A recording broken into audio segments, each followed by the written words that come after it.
What's up, guys? So Marvel Rivals just posted their clip yesterday about Ben Grimm and Johnny and how the whole Fantastic Four now is going to be involved in the whole game. And I decided, you know what? I want to make a video about how the Fantastic Four, the Marvel First Family, is probably one of the best Marvel teams ever. Or even hell, one of the best comic book teams ever.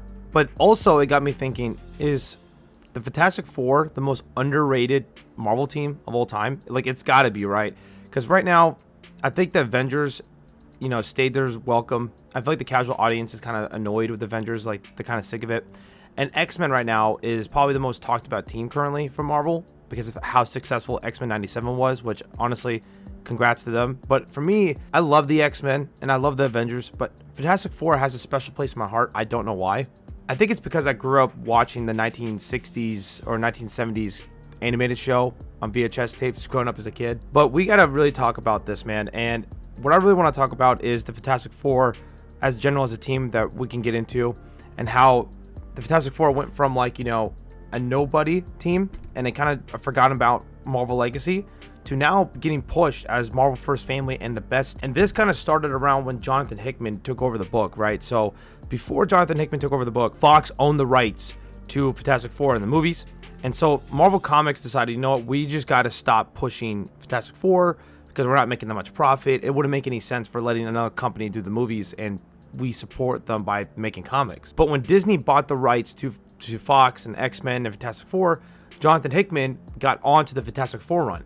In my opinion, it really revitalized the whole team. I think the book itself, hindsight, I think it's a little bit overrated, but it needed to be done just so the team can be pushed back into the casual audience and to comic readers. But the one run, which I think is probably one of the best Fantastic Four runs, is actually the current run going on right now with Ryan North. And the reason why I like it so much, because every issue feels like an anthology series, but it's all canon to its own, like, universe or the Marvel universe. Like, if you guys like some scientific stuff, like mathematical problems or equations or like the square root of pi or anything like that, you guys would like this book too. But it also shows the dynamic between the whole team itself, and it's something that the Avengers don't have, or hell, even the X-Men have, because the Avengers, they're not really like a family. They're mostly like, hey, we're just powerful, let's just team up. And the X-Men are like, yeah, we're just here because our race. So yeah, the first issue I really want to talk about is Fantastic Four issue 17. And all of these runs are great. Even issue 7 with Doctor Doom, it was awesome.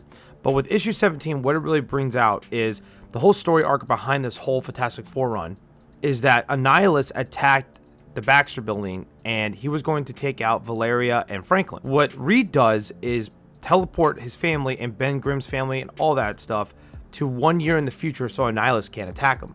And so what happens here is that the Fantastic Four family moved to Ben Grimm's farmhouse in Arizona, which I didn't know he had. And then so they go back to the Baxter building, and this is a year after they get Valeria and Franklin back, right? And so they're going through the Baxter building and they see skeletons, like human skeletons. And it wouldn't make any sense because it's pretty prehistoric. Like, how is this possible? And when they start doing the DNA test, they find out their skeleton bodies are Reed and Sue, which is kind of mind-blowing. So what Reed and Sue do, they go back in time to the time of, the Egyptians, the Pyramid of Giza, and all that stuff. And turns to find out that Rama Tut is the one causing all this.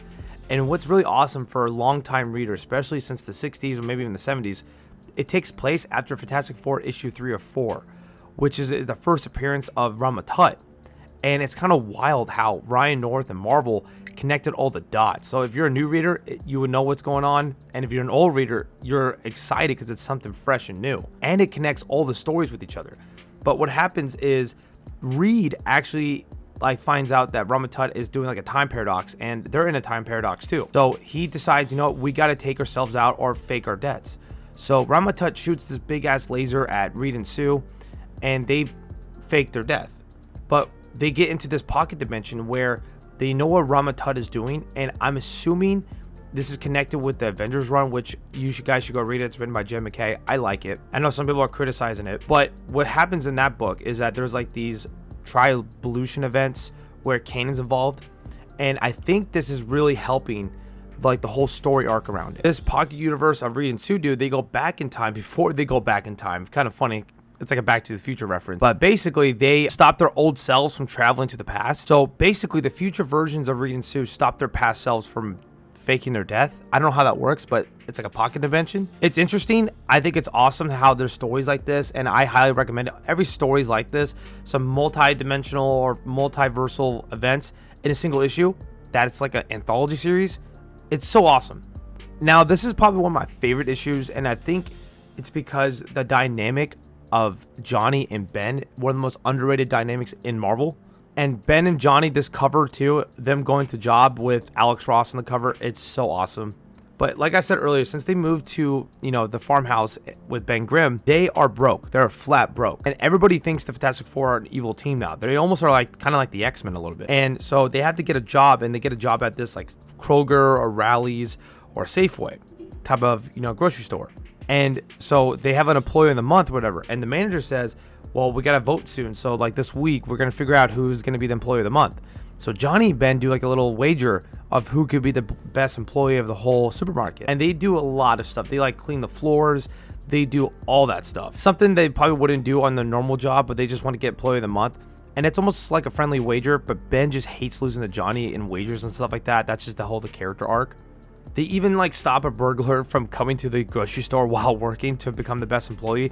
Everyone's freaking out because he's got a gun, and like Ben just grabs him and just smashes it while talking shit to Johnny. But this one night, so they have a night shift, right? And a journalist comes in because he finds out the Fantastic Four are working at the supermarket, and he sees Johnny, and Johnny's got a handlebar mustache now, trying to hide who he is, which I think is funny as hell. Some people don't like it. But basically, the journalist starts asking Johnny, like, hey, what's the Fantastic Four doing? Are you guys flat broke? Like, what's going on with you guys? And the journalist starts being mean to Johnny, saying that you're pretty much a nobody now. Like, you're worth nothing. And Ben comes in and he sees this stuff because Johnny's feelings are actually getting hurt in this scenario with, like, his ego. Ben comes in like an older brother figure and grabs the journalist's shoulder and is like, hey, get the hell out. Johnny's going to be somebody one day. He's going to be a superstar or whatever. And the journalist walks out just like terrified, right? Because that's Ben Grimm. And this is a cool dynamic because Ben is like the older brother to Johnny. They're not blood related, but they're really are truly a family. And they close the store down, and they really don't care about employee of the month anymore. Like, they just realize like, hey, we got each other, and that's all we need. But when they walk out, Ben's like, I love you, Johnny. And Johnny's like, I love you too, Ben. And I just love that dynamic between the two. One of the most underrated things in Marvel, in my opinion, that not a lot of people talk about. And this current run of Fantastic Four, Ryan North is bitching. Every issue of Fantastic Four is legit kind of like this. And that's something I really enjoy about. It's almost every issue is almost like an anthology series, I've been saying. I just don't know why, like when I grew up, besides that animated show and reading a couple comics, I feel like my family was not into the Fantastic Four much as other people. I was always grew up being an X-Men fan, definitely an Avengers fan because of my father. And for DC, there, there's Justice League and there's Teen Titans and stuff. But I just feel like Fantastic Four is just something special because it's legit like a family. And with Marvel Studios pushing out the Fantastic Four film and, Marvel Rivals pushing out Fantastic Four, Marvel has done a great job with this. That the fact that they are going to get another like saga with Fantastic Four, like that's something that DC can't do right now. Even with the movies or comics, they can't push out other characters besides Justice League or Batman because people are just not gravitated to it. I don't know why. It could be part of DC's fault. You could say fans' fault.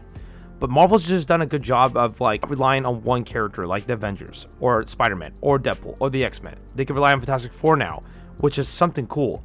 But I really want to know what you guys think. Do you guys think Fantastic Four is one of the most underrated teams in Marvel? Do you guys think it's overrated? Do you think it's fairly rated? Because I know right now a lot of people are just sick with the Avengers, and X-Men right now is probably the most hype it's been since the 90s. So eventually the X-Men will get tired out soon, and then Fantastic Four is going to take over. I think if I'm Marvel, let the X-Men ride out as long as you can, and then get into Fantastic Four after, because you could bounce back and forth between all this stuff. Because with the MCU, how long is this train going to ride? I'm assuming it can ride forever and they can keep telling stories. I'm just really excited about Fantastic Four movie. I'm really excited for Thunderbolts as well. But I just had to make this video about Fantastic Four. I just absolutely love this team now ever since the Ryan North run. And I highly, highly recommend it. It started in 2022. If you guys enjoyed the video, I would appreciate a like, comment, and subscribe. It really helps out the channel. I just wanted to make this video about Fantastic Four. I absolutely love the team. Let me know what you guys think about it. Do you guys think Fantastic Four is the most underrated team in Marvel?